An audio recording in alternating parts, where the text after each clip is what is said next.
Good Thursday to everybody. Thanks for clicking on to today's European Outlook. I hope you're enjoying what you're seeing here in the channel. Despite being away for a few days, there was still content 7 days a week. So I would greatly appreciate if you could hit that subscribe button if you haven't already done so. Obviously, you can check out freely available markvoganweather.com. There is obviously lots of additional content being added to the website over the last few days. So early 2025-26 winter thoughts. Obviously, it's not a forecast. It's not even a winter update, but it's just generally pointing out a couple of interesting aspects as we move into the autumn season. Then, obviously, I did release a summer 2025 recap as well as summer forecast score. I scored myself an 8.5 out of 10. So you can look through that at your leisure and let me know if you agree with that summation of the summer overall. A couple of articles that have been released a little bit earlier than what would normally be the case. For example, the summer 25 recap and forecast, but it was because I was away in Denmark over the past few days. Now, also available is, if you click on the link below today's video as well as the past couple of videos, there is recent videos that I would encourage you to check out. Back on Saturday, there was a Tropical European Outlook, and then on the Sunday the 24th, there was the discussion of that written article about winter 25-26 early thoughts. Then on Monday, just gone there, the bank holiday Monday itself, summer 25 recap and forecast discussion. And then there was a brief video recorded from Atop of Europe's oldest functioning observatory. Rundetarn is the Danish word for round tar. So yes, that was of interest, and I think it appeared to be of interest to a few folks as well. So we do have a relatively quiet tropical Atlantic at the moment. We do have some features to speak about. There is a few blow-ups within the main development region, actually pretty far south, if you notice here, well to the south of Cape Verde, almost in line here with, close to the equator, just north of the equator. We've also got a frontal system that is moving off the southeast United States coastline over the warm Gulf Stream. But according to NHC, at least anyway, there doesn't appear to be any real threat from that. Now, the Magellan oscillation at the moment here is generally in the null phase, which in other words, it doesn't really have a great deal of influence on the overall pattern. But if we go back to the NHC website, you can see here we do have a post-tropical storm Fernand. That looks as if it's going to have influence directly over UK and Ireland as we progress through the weekend. And we've also got a 20% chance of formation over the next 7 days with a wave coming off Africa. But generally speaking, still remaining reasonably quiet, at least anyway. Looking at the latest ECMWF, this is the 500 millibar geopotential height anomalies. And we've got low pressure essentially in control at the moment over our part of the world here. Then as we play through into the weekend, we've got this fairly deep center of low pressure. According to the ECM latest model run, we do have pressure dropping into the 960s and millibars, so quite a deep feature according to this particular model. Then that system clears out, and then we've got redeveloping spokes. We've got a main center of low pressure between Iceland and Scotland here. But at the base of this trough, we've got new features, new little embedded centres of low pressure that develop and then swing across the UK and Ireland here through the weekend and then early next week. And then it looks as if high pressure is trying to build in over for a brief spell anyway, at least. And then you can see here as we move towards the end of week one, beginning of week two, into the middle portions of this month, it looks as if higher pressure is going to perhaps try and build over the head. We'll look at that in a couple of little different model runs to compare with in a little while here. But you can see here the trough out over the Atlantic. We've got a ridge over or just to the east of the UK and Ireland by the time we reach Thursday, the 11th of September. So this is obviously a long way out. But if we go to the overview chart here, you can see what I'm talking about here. So low pressure at the moment, We've got showers, longer spells of rain, intermittent with some sunshine. Where the sun shines, we've got temperatures reasonably pleasant for the end of August. These are the current temperatures according to Meteosil as of around about just going on for 10:04 on this Thursday, the 28th of August. You can see here 20-21 Celsius around the Murray coast area between Inverness up towards Dornoch east across to Kinloss and Lossiemouth, so not too bad here. Temperatures generally in the kind of mid to high teens quite widely. Further south, we've got the fresher, the further west you go, West Midlands into Wales, southwest England, northern England, we've got generally mid-teens. Then the further east you go, you've got the temperatures into the low, even knocking the door of mid-20s. The rain's actually falling here at the moment. We did have plenty of sunshine earlier. Temperatures actually crept back into the low 20s today, which was quite nice. Yeah, we've got a slightly fresher, I say fresher, around about average, maybe slightly above average here across the north of France. Eastern portions of Spain, we've got temperatures upper 20s, low 30s. Same for for Italy, Sardinia and Sicily. And we've got all the heat anywhere from basically Poland down towards Serbia, Greece, Turkey, Bulgaria. You've got some pretty warm air. This is the warmest temperatures across Europe at the moment here. Looking at the latest radar imagery then, and you can see that we've got some fairly wet weather moving in, an associated frontal system associated with the low just to the west of Scotland that is bringing a band of heavy precipitation. So ahead of that, we did see the temperatures respond quite nicely. We've got more heavy precip anywhere from just off the southeast of France up through northern Italy, through the Alpine region and up towards the south of the Baltic Sea, as can be seen here. Let's have a look at the visible satellite imagery.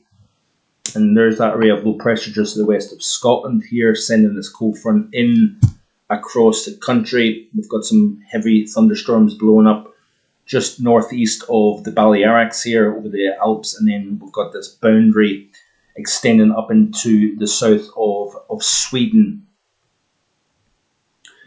Back to the overview chart then, you can see we've got new areas of low pressure that develop. There's the remnants of Fernand, and you can see here fairly tight isobars here indicating we've got some gusty strong winds. There's the pressure dropping to 969 millibars, so possibly kind of low 970s is probably likely to be the case. And you can see here we've got some gusty winds on the south side of that circulation, in particular southeast side in fact. So northwestern Ireland, Northern Ireland and the west of Scotland here, we could see some fairly gusty winds. Windy everywhere, but the strongest winds on that south and east flank of the low. Back to the overview chart then, you can see here that system then kind of lifts out. And then we've got new features developing at the base of the trough. One crosses North France, southern portions of England during the course of mid next week. And then we've got another feature that runs the same path across perhaps southern Ireland, southern UK.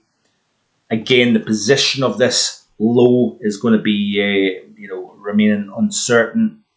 Then it looks as if higher pressure tries to build in towards the end of next weekend here, and we'll watch this space going forward. Let's have a quick look then and see what the NAO is doing at the moment here. We've seen swings between strong positive and then fairly deep negative. We're back up close to, it's going to even slightly above the neutral line. So we're heading from negative back up into weak positive in terms of the NAO over the next week or so here. Quick look at the Arctic Oscillation. Not a great player at this moment in time, but you can see here that we're coming off a fairly strong positive at the moment here. I say strong positive, and the majority of this summer has generally been positive in terms of the Arctic Oscillation, as you can see. I want to show you some of the longer range stuff then. This is the next 30 days of the ECM extended. Very interesting to see this. Over the next few days, stay tuned. The September outlook will be released, both here on YouTube as well as on the website, so stay tuned up for that. But you can see here, this is the surface pressure of the ECM for the next 30 days. So this is Wednesday the 27th of August through Friday the 26th of September. And interesting, and something we've not really seen in quite some time. This could be induced by the tropics, whether it be direct or indirect. But you can see here for Europe, let's zoom in. And for the next 30 days, it has a very deep negative over the UK and Ireland. Moving on to the GFS extended. So that was the ECM weeklies. This is the GFS extended. Again, surface pressure. Look at how deep that negative is in the means over the next 30-day period. Zooming into to Europe, and that is rather interesting actually. I want to show you the GFS extended in terms of the weeklies. The upcoming 7 days we've got very much driven by a low pressure dominated pattern. But I want to show you this here. Notice as we move through the period into the day 5 through 12, still low pressure. This is the 1st through the 8th of September. Days 6 through 13, days 7 through 14, still low pressure, which takes out to the Wednesday 10th of September. And then you notice here that it looks as if the modelling, according to the ECM extended anyway, is trying to build pressure, yes, broadly over Europe, but particularly so to the northwest here, and play through this. And you can see very strong signal for higher than average pressure. So it's easy to kind of jump on the first week or so, first week to 10 days, and assume that the entire period of September is going to be driven by low pressure, but not necessarily. This is the GFS extended. This is the period day 14 through 21. I want to show you the ECM extended here. That was the GFS extended. This is the ECM extended. Play through the loop. Again, the low weakens in terms of its depth compared to average, but it remains fairly in control up until, say, days 7 through 14, which takes out the 10th of September. Then, very similar to the GFS extended, we've got higher pressure. This signal towards mid-month of higher pressure trying to build in. And this is an interesting look here, by the way, with a Scandi high developing according to this model run anyway. So this is just a video today that looks at a little bit more of the kind of medium to longer range here regarding September. And this is going to be building into the ideas that I've got. So certainly low pressure for the majority of the first half of September looks to be likely. Looks as if the modelling is trying to hint at a return to higher pressure during the mid to second half of September. Now remember, and I personally believe that this dry year so far, we've seen higher pressure, we've seen obviously above average temperatures, but this dry signal, is it going to wane anytime soon? Now the modelling is suggesting that we will see the return of La Nina. I think La Nina has been one of the main driving mechanisms behind this dry year of 2025 so far, but it'll be interesting to see, do we see some sort of a change as we head into the autumn season? That's going to be the big question. And when you look at precipitation anomalies over the next 7 days, this is totals. Let's have a look at the 7-day anomaly here. And you can see here wetter than average, and it's easy then to jump and believe that we're just going to all of a sudden flick a switch. There is, in some respects, there's nothing really that suggests that to me.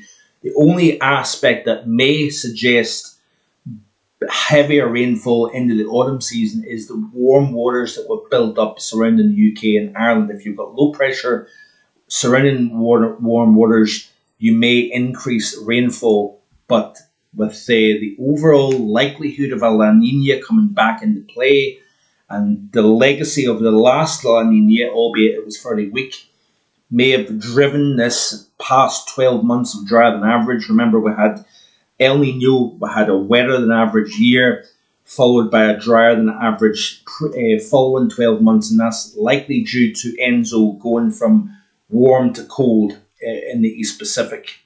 And you can see here that we've got this wet signal giving way to closer to average as we head towards the middle portions of September here. It looks as if it's not necessarily hitting it firmly drier than average, but it's certainly going closer to average.